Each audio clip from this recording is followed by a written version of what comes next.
Capítulo 9. Acordei molhado, sem saber direito onde estava, mas com absoluta certeza de que ia haver outro assassinato. Em algum lugar não muito longe, ele estava à procura da próxima vítima, se esgueirando pela cidade como um tubarão dando voltas num recife de areia. Eu tinha certeza que quase ouvi o barulho da fita adesiva sendo rasgada. Ele estava lá, atendendo ao passageiro sombrio dele e falando com o meu. No sonho, eu estava com ele, um peixe fantasma nadando em grandes e lentos círculos. Me sentei na minha cama e tirei as cobertas enroscadas. O relógio de cabeceira marcava 3h14 da manhã. Fazia 4 horas que eu tinha ido dormir, e a impressão era que passei esse tempo todo andando pela selva carregando um piano nas costas. Estava suado, cansado e burro, incapaz de pensar em nada, a não ser na certeza de que aquilo estava acontecendo em algum lugar sem a minha presença. Era evidente que não ia mais conseguir dormir. Acendi a luz, minhas mãos estavam úmidas e trêmulas. Enxuguei-as no lençol, não adiantou. Também estavam úmidos. Fui aos tropeços lavar as mãos no banheiro. Deixei-as embaixo da torneira aberta. A torneira soltou um jato morno na temperatura ambiente, e por um instante fiquei lavando as mãos sem sangue, e a água avermelhou. Só por um segundo, na penumbra do banheiro, a pia ficou cor de sangue. Fechei os olhos, o mundo andou. Eu queria me livrar daquela ilusão de luz e da minha cabeça meio adormecida. Depois abri-los e essa impressão vai acabar. Eu veria apenas água normal na pia. Mas fechar os olhos foi como abri-los para um novo mundo. Estava de novo no sonho, flutuando como uma lâmina de faca sobre as luzes do Biscayne Boulevard, voando frio e certeiro, atingindo o meu alvo. Abri os olhos de novo. A água na pia era apenas água. Mas quem era eu? Balancei a cabeça com força. Fica firme, meu velho. Não tem nenhum Dexter lá no final. Por favor. Respirei fundo e me espreitei no espelho. Estava com a cara que eu achava que tinha. Feições muito bem formadas, olhos azuis, calmos e irônicos, numa imitação perfeita de vida humana. Exceto que meus cabelos estavam em pé como os de Magro Ônus, aqueles filmes com o gordo. Não havia qualquer sinal de que alguma coisa tivesse acabado de passar pela minha cabeça semi-adormecida e arrancada do sono. Fechei os olhos de novo, com cuidado. Escuridão. Simples e pura escuridão. Sem voar, sem ver sangue, sem luzes da cidade. Só o velho e bom Dexter de olhos fechados na frente do espelho. Abri os olhos. Olá, meu caro rapaz. Que bom que voltou.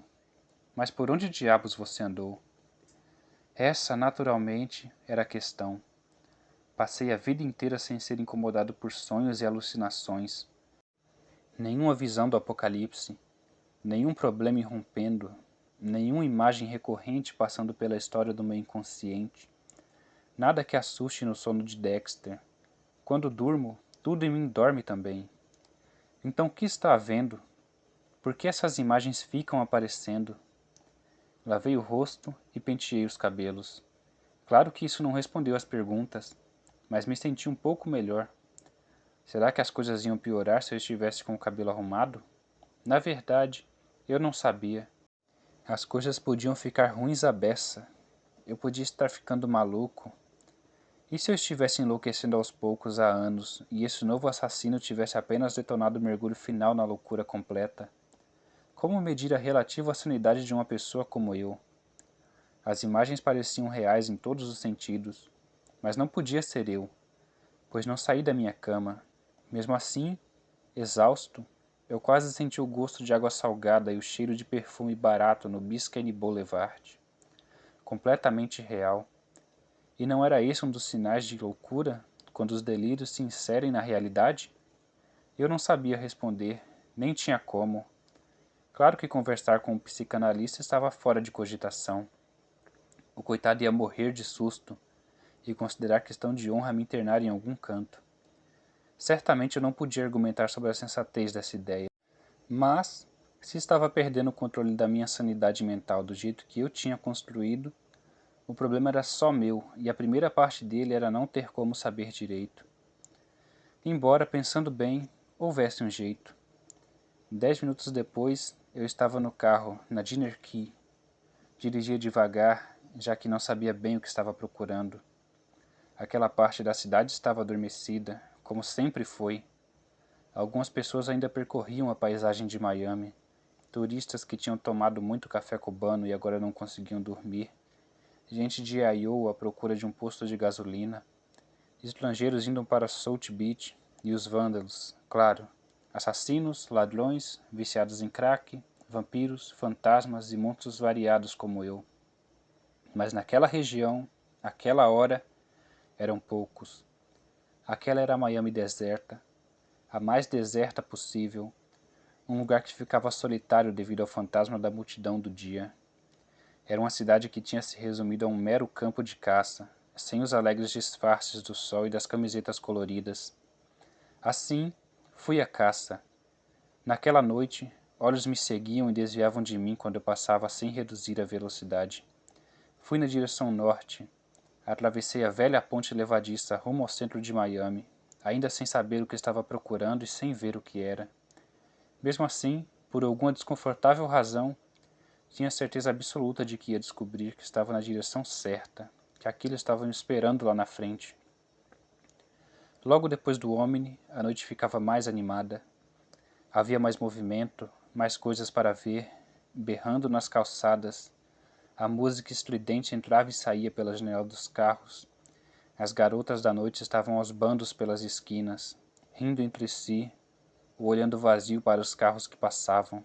Os carros diminuíam a marcha para retribuir e seus ocupantes davam um olhar estúpido para as roupas e as partes das garotas que estavam descobertas. 2 quarteirões além, um corniche novo parou, e imediatamente um grupo delas saiu das sombras da calçada e veio para a rua, cercando o carro. O trânsito ficou meio engarrafado e os carros buzinavam. A maioria dos motoristas parou um instante, satisfeito de olhar, mas um caminhão impaciente deu a volta no aglomerado de carros, na direção da ilha para a pedestre seguinte. Um caminhão frigorífico. Isso não é nada, pensei. Só pode ser entrega noturna de iogurte e salsichas de porco para o café da manhã, com frescor garantido. Ou um carregamento de roupa sendo levado para o norte ou para o aeroporto. Caminhões frigoríficos passam por Miami sem parar, até de noite, como naquele momento. Era só isso, mais nada. Mas ainda assim acelerei. Passei pelos carros, entrei e saí do trânsito. Fiquei a 3 carros do Corniche e seu motorista sitiado. O trânsito parou. Olhei lá na frente o caminhão. Ia correndo para Biscayne, avançando vários sinais luminosos. Eu perderia de vista se ficasse muito para trás, e de repente eu não queria perdê-lo de maneira alguma. Esperei uma brecha no trânsito e rapidamente entrei na ilha para a pedestre seguinte. Fiquei perto do corniche, acelerei e me aproximei do caminhão. Tentei não ir depressa demais para não ser notado, mas aos poucos fui reduzindo a distância entre nós. Ele estava a 3 sinais luminosos de distância, depois a 2. Aí, o sinal luminoso dele fechou, e antes que eu pudesse me alegrar e sair rápido, o meu também fechou e parei.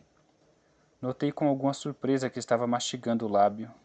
Estava tenso. Eu, Dexter, o cubo de gelo. Estava sentindo uma ansiedade humana, desespero, estresse emocional. Queria chegar naquele caminhão e ver eu mesmo. Ah, como eu queria pôr a mão na carroceria, abrir a porta da cabine e olhar lá dentro. E depois, prendê-lo sozinho? Levá-lo pela mão até a querida detetive Laguerta? Veja o que eu consegui. Posso ficar com ele? O inverso era possível. Ou seja, ele ficar comigo. Ele ia a toda, e eu apenas corria atrás como um irmãozinho desesperado. E por que eu estava fazendo aquilo? Será que queria só provar a mim mesmo que ele estava ali realmente e eu não estava louco? E se não estava louco, como saberia? O que se passava na minha cabeça? Talvez ficar louco fosse uma solução mais agradável, afinal. Um velho atravessou a rua arrastando os pés na frente do meu carro, num andar incrivelmente lento e doido. Fiquei observando, encantado. Como deve ser a vida quando se vai tão devagar? Depois olhei na frente o caminhão frigorífico. O sinal luminoso dele tinha aberto, o meu continuava fechado. Ele acelerou rápido para o norte, no máximo do limite de velocidade, com as luzes traseiras diminuindo enquanto eu olhava, esperando o meu sinal mudar. Mas me recusei a esperar.